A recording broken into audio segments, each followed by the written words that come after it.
Bien, hoy estamos en los retos de la política con Mariano Torcal. Mariano es catedrático de la Universidad Pompeu Fabra. Es licenciado en Ciencia Política por la Complutense y tiene un doble doctorado en la Autónoma de Madrid y en Ohio State University. Y Mariano es de sobra conocido por sus trabajos en temas de comportamiento, en temas de cultura política, de partidos políticos. Bueno, Mariano, lo primero, mil gracias por el apoyo a este programa. Sé que en ti hay un aliado siempre en el área de ciencia política de la Universidad de Salamanca, pero quiero agradecerte especialmente tu contribución a este programa. Bienvenido. Gracias, Manolo. Para mí es un placer y un honor que me hayas invitado, y ya sabes que yo siempre estoy encantado de poder colaborar con el área en lo que sea necesario.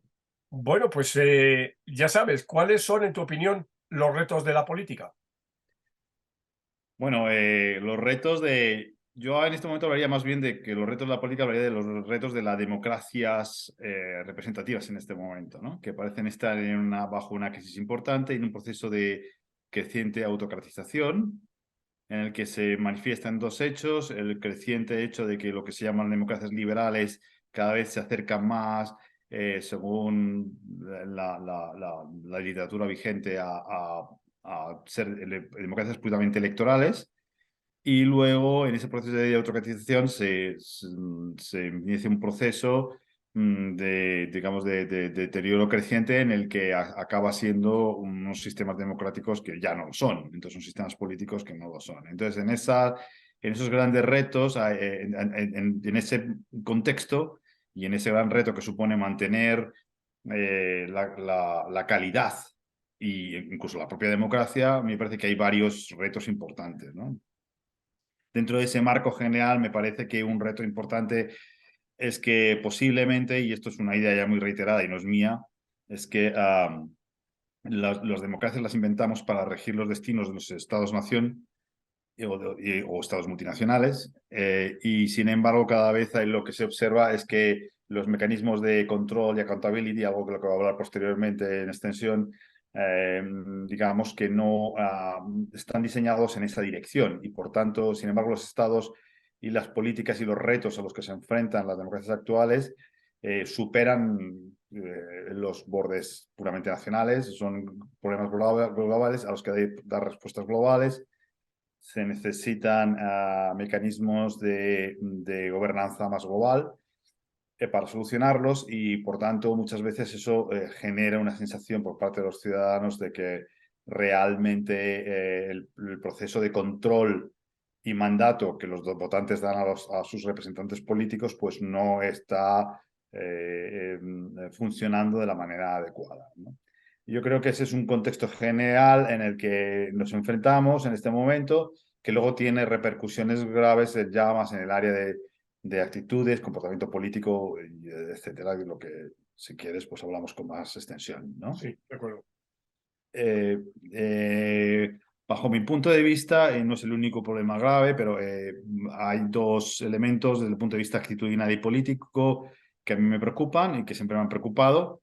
Uno es la falta o la creciente falta de apoyo a los sistemas democráticos por parte de la ciudadanía. Yo creo que eso va, bueno, en la literatura hay discrepancia, si va en aumento, si no va en aumento, pero desde luego lo que sí hay un creciente malestar democrático, sobre todo respecto a la satisfacción con el funcionamiento de la democracia. Sobre la legitimidad habría mucho que discutir, porque en realidad yo creo que la legitimidad no está en entredicho. Lo que está en entredicho son la legitimidad que se otorgan a diferentes modelos de democracia. Entonces, una discusión de modelos de democracia. Tiene un trabajo, por ejemplo, que estoy trabajando con Hans-Peter Krejci y otros colegas sobre este tema. Por ejemplo, tenemos muy claro, con los datos en la mano, con hechos con el European Social Survey, que, por ejemplo, el modelo populista es un modelo de concepción de democracia muy arraigado entre la ciudadanía. Otra cosa muy distinta es que ese modelo y defensa de ese modelo y de implementación de ese modelo suponga un reto en sí mismo para el buen funcionamiento de la democracia y para su supervivencia. Pero para que se me entienda, en la cabeza de los ciudadanos es un modelo más, como podría ser el modelo liberal o como podría ser el modelo de democracia directa, o como podría ser otros modelos alternativos de la concepción de lo que la democracia debe ser. Ese debate está ahí. Y eso es un reto, primero. Yo creo que cada vez hay más sensación, tal vez, y esto va al segundo tema que me preocupa, que es ante la falta o la percepción de que las instituciones políticas pierden credibilidad y que hay falta de responsiveness, hay falta de respuesta por parte del poder político a la demanda ciudadana. Eso lo que genera, en cierta manera, es una sensación de que, bueno, de que no se está respondiendo a esas demandas y, por tanto, se plantea, su alternativa es plantear modelos alternativos normativos de lo que debe ser una democracia, entre los que en este momento está creciendo de manera muy importante pues la concepción de un modelo populista de democracia. Si a eso se le une que en general, como decía antes, el grado de satisfacción con la democracia está en claro deterioro, bueno, pues es un tema claramente preocupante, ¿no? El segundo tema, y relacionado con este, que también me preocupa bastante, es el tema sobre el que yo he trabajado bastante y sigo trabajando, que es el tema de la confianza en las instituciones de representación política, ¿no? Este es un problema muy grave que va en creciente deterioro, aunque va por países, esto va por países, va por barrios, pero sobre todo lo que más me preocupa de este tema ya no es el deterioro en sí mismo, sino la politización de la confianza en las instituciones. ¿Qué quiere decir esto? Que antes la confianza en las instituciones por parte de los ciudadanos no dependía tanto de las preferencias políticas de los ciudadanos. Se tenía que ver más con otros aspectos, había un componente cultural, algunas en ese sentido había democracias o sociedades que eran más distrustful que otras, por cuestiones puramente culturales, también tiene que ver con las instituciones, tiene que ver con elementos del contexto, pero en general los factores explicativos a nivel individual eran los típicos sociodemográficos, es decir, educación,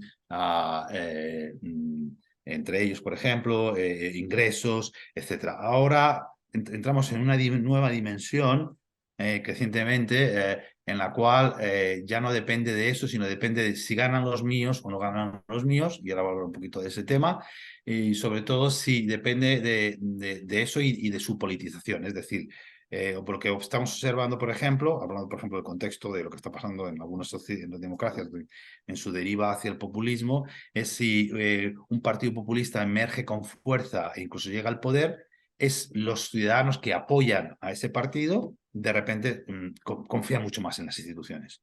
Mientras que los perdedores, perdedores se produce un deterioro de confianza en esas instituciones. Por lo tanto, estamos hablando de una creciente politización y el conflicto político implícitamente cada vez es más sobre democracia, modelos de democracia, sobre confianza en las instituciones y qué hacer con esa falta de confianza en las instituciones. Y todo ello marcado en un marco general de politización y, por supuesto, de polarización, que son dos cosas distintas, pero que en cualquier caso están muy íntimamente relacionadas, ¿no? Y eso es realmente a mí lo que me preocupa.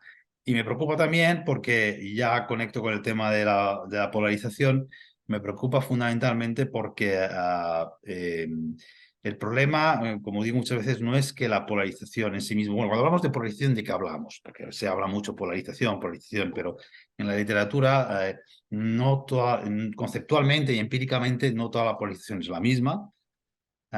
Y no necesariamente el aumento y por esa circunstancia, no necesariamente el aumento de la polarización significa algo malo. Por ejemplo, recordemos que en los años 80 y 90 la preocupación era que había poca polarización y que eso hacía que los ciudadanos no fueran capaces de discernir las diferencias en la oferta política, ¿no? Y que, claro, eso de que las ideologías habían desaparecido, toda esta historia, ¿no? Ahora de repente nos encontramos un proceso de polarización. Entonces, el problema no es tanto la polarización en sí misma, el problema es el grado de polarización necesaria para que el funcionamiento del sistema sea más o menos funcional. La polarización es necesaria porque hay conflicto político y los conflictos políticos están articulados en torno a un conjunto de intereses y conectados a determinadas concepciones del mundo y de la sociedad, que es la ideología, y por tanto esto es absolutamente necesario. Cuanto un nivel de polarización en una sociedad democrática es positivo, puede ser realmente positivo. Cuando es muy extremo, como diría ya Sartori, esa concepción sartoriana en ese sentido es, bueno, cuanto mayor polarización en ese sentido, una vez que se ha pasado ese primer grado del necesario, pues genera mayor problemas para el mantenimiento del sistema democrático. Eso sería una, pero el problema que a mí me preocupa no es ese tipo de polarización. A mí lo que me preocupa es la polarización en la que se ha generado, sobre todo, y que se ha discutido mucho en la literatura norteamericana, que es lo que se llama la polarización afectiva, ¿no?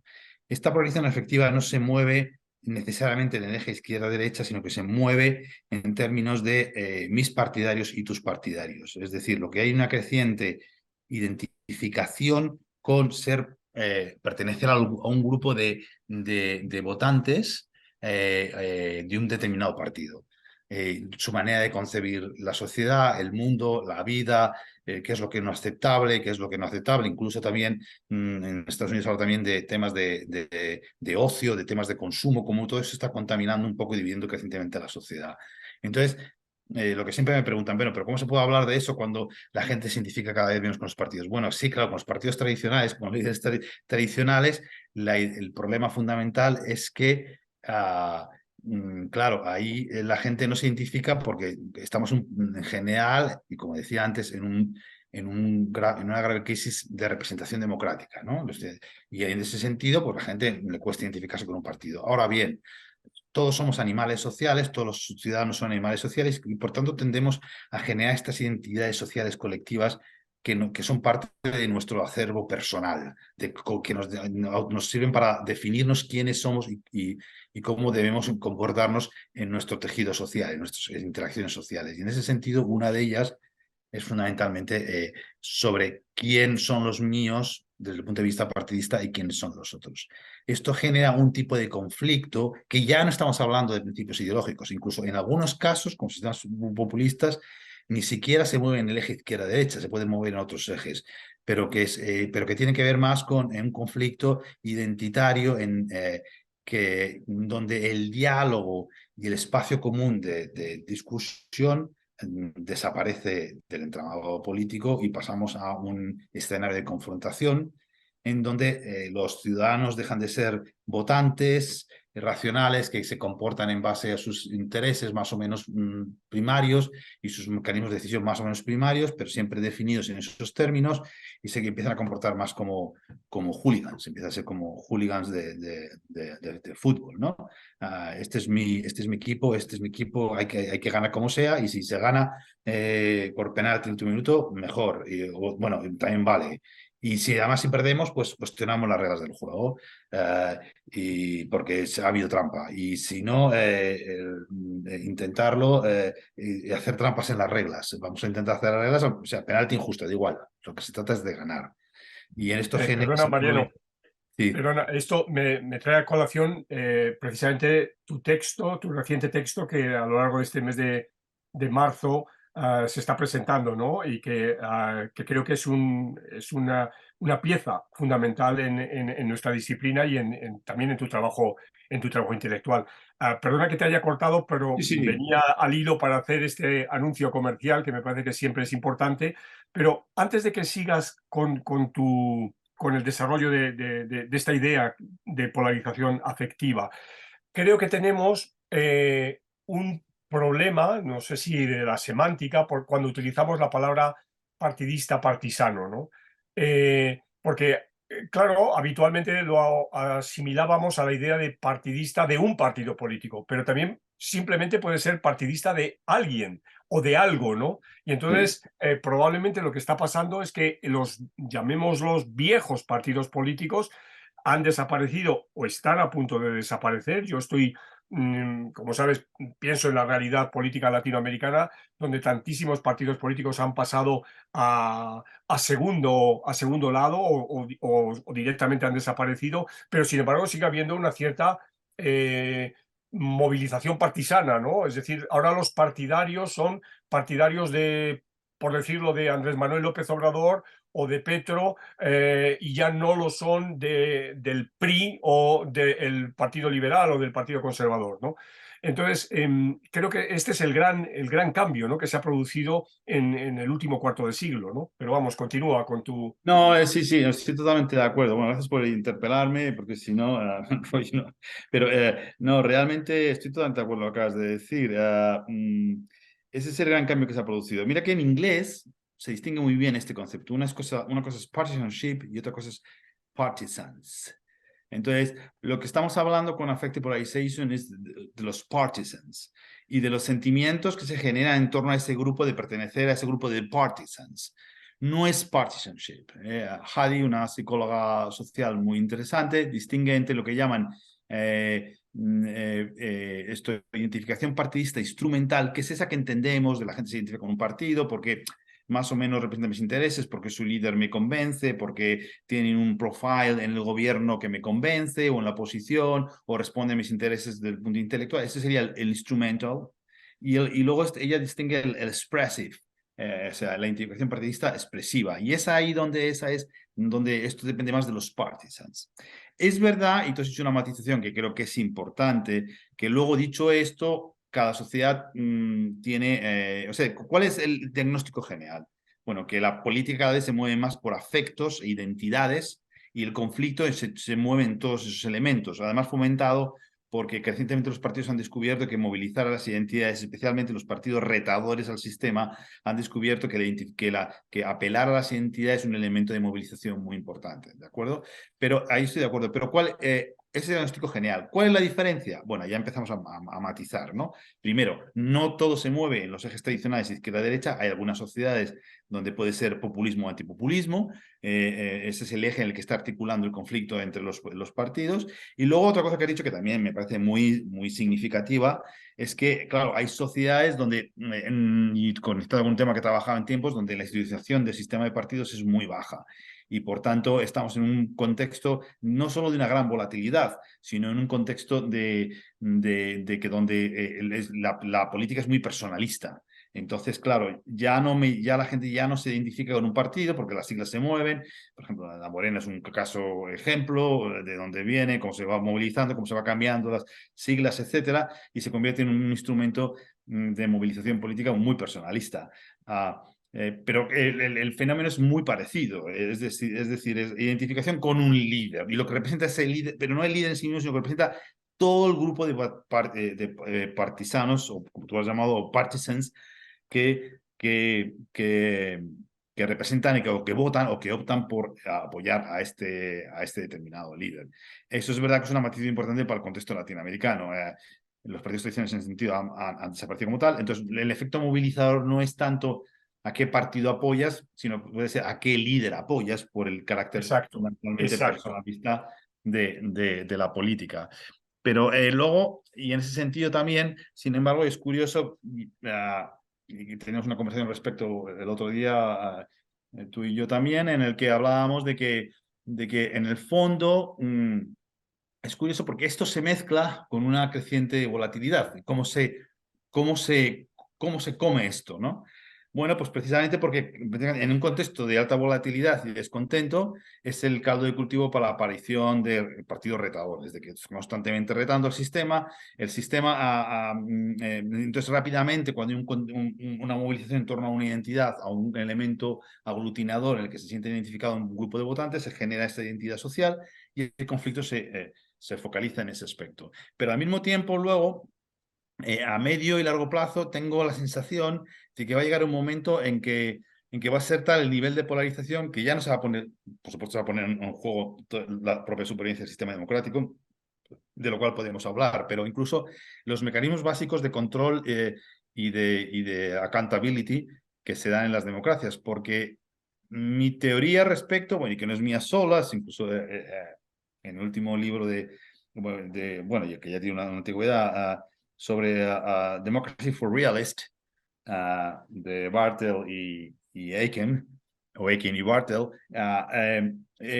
ya denunciaban que en realidad la democracia cada vez había perdido esa idea que ellos llaman populista equivocadamente el concepto, pero esa idea popular querían decir de que, bueno, la democracia es, bueno, sobre que los votantes pues están atentos a lo que hacen los gobiernos y entonces los castigan y los premian en base a lo que logran o al cumplimiento de sus promesas, etcétera. Y que eso es irreal, que no tiene sentido, que en realidad ya empiezan a hablar de que esto es una cuestión de puras identidades, y de que la gente se identifica con un determinado grupo de partidarios y que en realidad empiezan a comportarse en ese sentido y que eso es en realidad cómo está funcionando las democracias. Y yo creo que cada vez nos encaminamos más en esa dirección, desafortunadamente, y eso lo que genera es que anula el proceso de control político. Es decir, cuando los ciudadanos son encapsulados en esos términos, es muy difícil que, sobre todo en el medio y largo plazo, acaben moviéndose de esos grandes bloques de conflicto que se han generado. Fundamentalmente porque no están basados en un concepto, en un elemento de racionalidad, sino están basados en emociones. Son Entiendo. emociones y las emociones que están unidas a esos. Y entonces eso distorsiona la realidad, la percepción de la realidad. Cualquier argumento en contra de tu concepción de lo que es el mundo y de tus entidades se entiende como una amenaza que además genera descartar la opinión del contrario porque está contaminada, porque se le pone cualquier calificativo, etiqueta. Son unos rojos, son unos comunistas, son unos fascistas, y entonces y además normalmente también se descalifica al interlocutor que te hace llegar esas opiniones, ¿no? Y Que es entonces, parte de Mariano, los socios.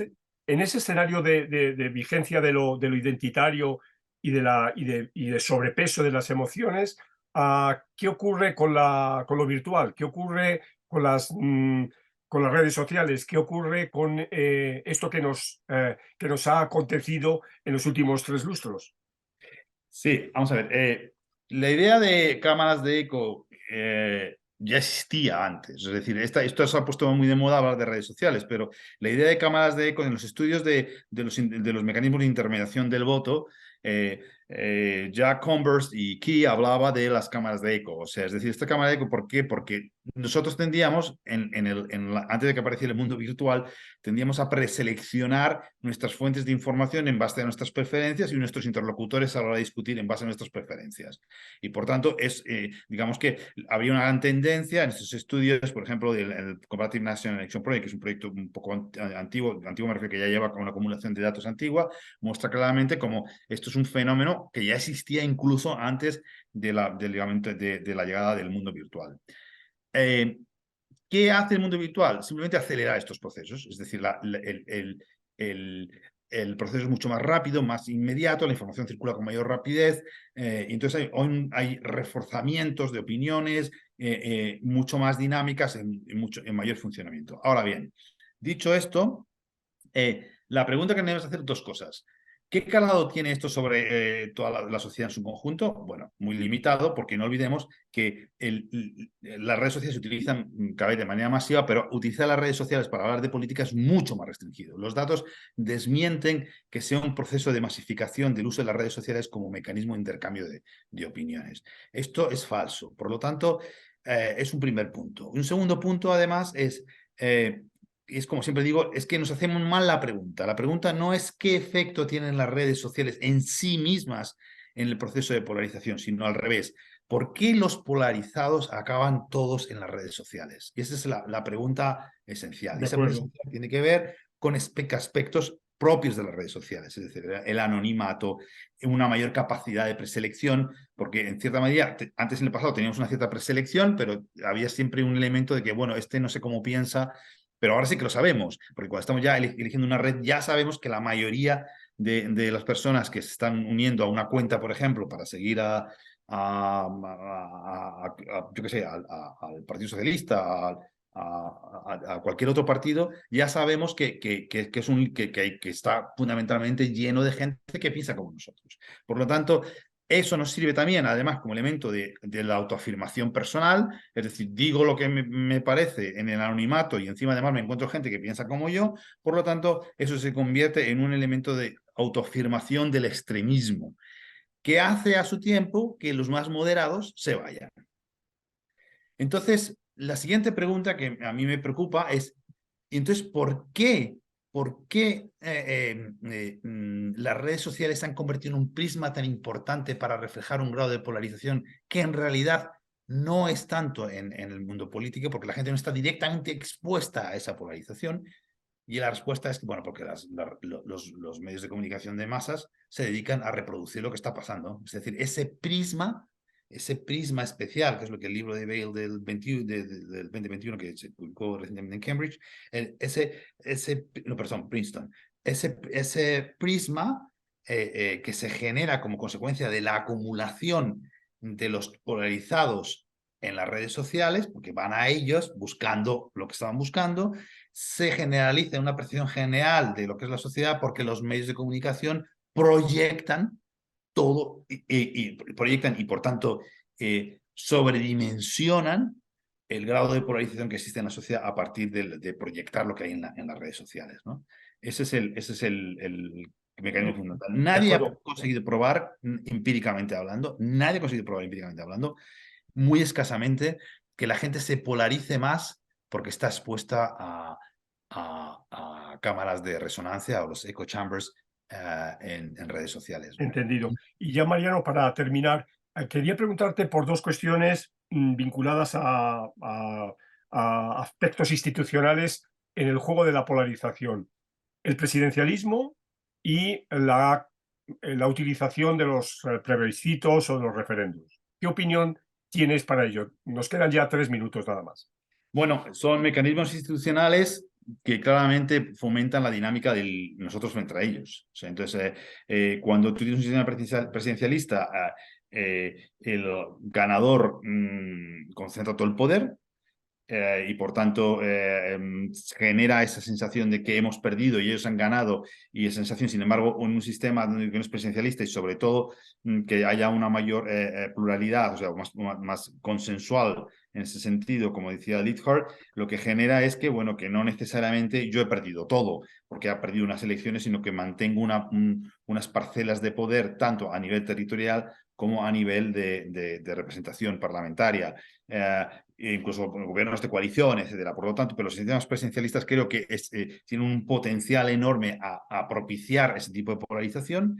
Y la segunda pregunta que me hacías era, Los perdona. plebiscitos.